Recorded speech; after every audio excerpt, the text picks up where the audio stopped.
बच्चों को किसी भी फैमिली मेंबर के साथ सुला देना चाहिए। 2 बहन भाइयों को आपने एक बेड पे नहीं सुलाना। एक बच्ची को लेके आए मेरे पास ठीक है। माँ-बाप, मैडम इसका पेट ज़रा बड़ा-सा होता जा रहा है और इसको पीरियड भी नहीं आ रहे। अब वो माँ जो थी वो ज़रा नर्वस थी, मैं देख रही थी कि वो बहुत ज़्यादा परेशान है।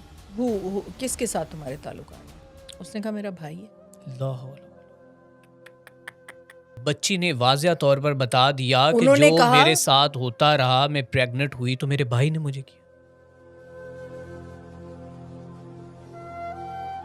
तो डॉक्टर साहिबा, जॉइंट फैमिली सिस्टम में मोस्टली ये होता है कि रात को चचा के साथ, मामू के साथ, कज़न्स के साथ बच्चों को सुला दिया जाता है और कहा जाता है कोई बात नहीं, ये तुम्हारा मामू ही है, ये तुम्हारा चाचू, ये तुम्हारा बड़ा भाई है। तो क्या इस तरह बच्चों को किसी भी फैमिली मेंबर के साथ सुला देना चाहिए? बच्चों को किसी के साथ भी नहीं सुलाना चाहिए। ठीक है। अलहदा उनका बेड होना चाहिए। ठीक है। 2 बहन भाइयों को भी अलग आपने एक बेड पे नहीं सुलाना। दो 2 बहन भाइयों को भाइयों भी को भी एक एक बेड पे इकट्ठे नहीं सुलाना। आप छोटे-छोटे बेड उनके बना लें। ठीक है। छोटे-छोटे गद्दे आप ज़मीन पे डाल लें, लेकिन इंडिविजुअल को अलहदा सुलाएँ। ठीक है। इकट्ठे नहीं सुलाना आपने प्लीज़। हुँ। और माँ और बाप जो हैं वो ध्यान रखें इस बात का कि ये जो बहन भाई हैं ये तो नहीं कोई प्रॉब्लम कर रहे। ठीक है। अब देखें, ये एक बड़ी अजीब-सी बात होगी अगर मैं ये डिस्क्लोज़ करूँगी जी, जी। कि एक बच्ची को लेके आए मेरे पास ठीक है। माँ-बाप। ओके। माँ-बाप नहीं, बाप अमेरिका गया हुआ था। ओके। यानी अमेरिका गया हुआ था पीएचडी करने के लिए, और ये बच्चे जो थे, ये एक पढ़े-लिखे बाप के बच्चे थे। वेल एजुकेटेड वेल है। एजुकेटेड, हुँ, बहुत अमीर नहीं, हुँ। हुकूमती नौकरी वो कोई कर रहे थे। और बच्ची को लेके आई माँ और बहन ठीक है। कि मैडम इसका पेट ज़रा बड़ा-सा होता जा रहा है और इसको पीरियड भी नहीं आ रहे। ठीक है। तो मैंने उसको एग्ज़ामिन किया, मैंने माँ को तो नहीं बुलाया, मैंने बेटी को, बहन को मैंने बुलाया और उसको कहा कि ये तो प्रेग्नेंट है। तो उसने कहा कि वो बड़ी परेशान हो गई। अब वो माँ जो थी वो ज़रा नर्वस थी, मैं देख रही थी कि वो बहुत ज़्यादा परेशान है। ठीक मैं है। उसको साथ वाले कमरे में ले गई, बहन को और वो जो बच्ची थी उसको। मैंने कहा बेटे बताओ, किसके साथ तुम्हारे ताल्लुकात हैं? हुँ। तो शी वाज़ वेरी श्योर। उसने कहा मेरा भाई है। ला हौल ओह हो! और फिर मुझे माँ को कॉन्फिडेंस में लेना पड़ा। मैंने तौबा। कहा जी ये तो है। अच्छा, बच्ची ने वाज़िया तौर पर बता दिया कि उन्होंने जो कहा, मेरे साथ होता रहा, मैं प्रेग्नेंट हुई तो मेरे भाई ने मुझे किया। अब बड़ी ये हया वाली बात है, मैं हुँ। तो इसको मुँह से भी निकालना बड़ा मुश्किल है मेरे लिए। ला हौल वला अच्छा, अब ये था, अब मेरे सामने जो बात थी वो ये थी कि अब इसका करना क्या है, क्योंकि वो 22 वीक्स प्रेग्नेंट थी। ठीक है। 22, और बच्चे को अगर मैं किसी को अडॉप्ट करवाऊँ तो अभी मेरे पास 2 ढाई महीने, वो 32 वीक्स तक वो पहुँचती तो वो इस काबिल होता बच्चा कि हुँ। मैंने उसकी माँ को कॉन्फिडेंस में ले लिया, बहन भी मेरे साथ।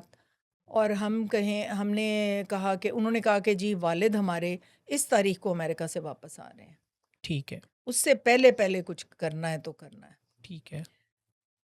मैंने कहा कि अच्छा ठीक है, उस वक़्त तक ये 34 वीक्स शायद हो चुकी होगी, तो रिश्तेदारों को आप आहिस्ता-आहिस्ता अनाउंस करना शुरू कर दें कि इसकी रसौली बहुत बड़ी हो गई है। तो कई हुँ। डॉक्टर जो हैं वो कह रहे हैं कि ऑपरेट करना है। ठीक तो है। नॉर्मल डिलीवरी तो मैं इसकी नहीं करूँगी, मैं तो इसको ऑपरेट करूँगी। तो उस वक़्त शायद ऑपरेट से बच्चा बच जाए। प्रीमेच्योर को तो हम नॉर्मल नहीं डिलीवर हुँ, हुँ। करेंगे। ठीक है। और वैसे भी मतलब उसका फिर पोस्ट ऑपरेटिवली कुछ तो बहाना, कोई स्कार तो होता कि रसौली कहाँ से निकाली है। हुँ। तो उसके बाद हमने उसका ऑपरेट किया। ठीक है। और वालिद जब आए तो उनको बताया कि जी रसौली ब्लीड कर गई थी और बहुत मुश्किल से फिर इसकी जान बची है। हुँ। तो ये स्कार उस चीज़ का है। और बच्चा जो था वो हमने कोई एक नर्स थी हमारे हॉस्पिटल की, तो उन्होंने कहा कि जी मैं उसको करना चाहती हूँ अडॉप्ट। ठीक है। अब वो बच्ची बेचारी ने शायद स्ट्रेस में खाया भी नहीं कुछ। वो बच्चा लो वेट पैदा हुआ था। वो हमने नर्सरी में भेजा, नर्सरी में गए तो वो अब नर्स को पता लग रहा था कि ये बच्चा बचेगा नहीं। हुँ, तो उसने शायद वो ये भी सोच रही होगी कि ये एक मतलब हुँ। कंसीव किस तरह हुआ है, ये बिल्कुल, बिल्कुल। जर्म्स बहन भाई के, तो ये क्या शैतानियत। तो वो भी उस लिहाज से भी वैसे अच्छा उसके बाद क्या हुआ कि हमने कोशिश तो बड़ी की, हुँ, मगर वो बच्चा जो था वो नर्सरी में फौत हो गया। ठीक है। अब उसको दफनाए कौन? ठीक है, ये भी एक बहुत बड़ा मसला आ गया। बिल्कुल, वो बिल्कुल। नर्स तो भाग गई। उसने कहा हुँ, जी मेरी कोई ज़िम्मेदारी नहीं है, मैंने हुँ, तो अभी अडॉप्ट ही नहीं किया। तो मैं अब वो हमारे लिए तो एक क्योंकि वो तो उनको तो हमने रसौली की वो सारी बना के दे दी कि जी आपका शर्म हया कायम रहे, भरम रह जाए। तो अब अल्लाह अजर दे कुछ हज़रात को, हुँ, हुँ, उनको फिर मैंने बताया, उन्होंने कब्रिस्तान में जाके फिर उसको दफना के आए।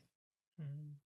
तो इस तरह की तो बहुत सी स्टोरीज़ हैं हमारे तो पास। डॉक्टर साहिबा उस दरिंदे के साथ माँ ने क्या किया? कुछ भी नहीं कर सकते थे, कुछ भी नहीं कर सकते थे। ओह! आपको पता है उसने दाढ़ी रखी हुई थी उस लड़के ने, अल्लाहु अकबर! और उसको अब उन्होंने कहा कि हमने उसको हॉस्टल में शिफ्ट कर दिया लड़के को, और हम कुछ नहीं कर सकते। वो आता है थोड़े अरसे के बाद, वालिद को तो पता ही नहीं है। ये तो सिर्फ़ 2 उसको बहन को, दोनों बहनों को और वालिदा को पता है तो ना। लड़की की एज कितनी थी? She was only 16, 17 years. And भाई? भाई कोई 1 साल बड़ा होगा उससे, और डराता था उसको बहुत ज़्यादा। हुँ। तो इसी तरह हम बात तो ये कर रहे थे कि जो बच्चों को साथ सुला देते हैं। जो साथ सुला देते हैं वो बहुत बुरा करते हैं, आपको नहीं पता। हुँ, या तो आप उनको मेंटली और फिज़िकली और आपने इमोशनली उनको मतलब इतना ग्रूम किया हुआ है दीनी तौर पे कि वो कर ही ना सकें ऐसे कुछ। ठीक लेकिन है। फिर भी एक एनिमल इंस्टिंक्ट है, आप क्यों टेस्ट कर रहे हैं? हुँ, आप जैसे ही वो थोड़े से बड़े हों उनके बिस्तर अलग कर दें। ये तो हमारे दीन में है कि बिल्कुल बिस्तर ऐसे अलग कर दें। बिल्कुल ऐसे ही। तो माँ के साथ भी बड़े-बड़े लड़के सो रहे होते हैं, हुँ, ठीक है हुँ, ना? बिल्कुल। बाप के साथ बेटियाँ सो रही होती हैं, व्हिच इज़ रॉन्ग। हुँ, इनको बहन-भाइयों को खुद अलग भाई-भाई को नहीं सोना चाहिए। हुँ, हुँ, बिस्तर उनके छोटे-छोटे ले लें, कोई गद्दे बारीक ले लें और 2 फुट चौड़े मिलते हैं, उसके ऊपर उनके इंडिविजुअल बेड्स बनाएँ और फिर उनको सुलाएँ। ये बिल्कुल ठीक है। बहुत ज़रूरी है माँ-बाप को समझना, बिल्कुल ऐसे ही। बहुत ज़रूरी है।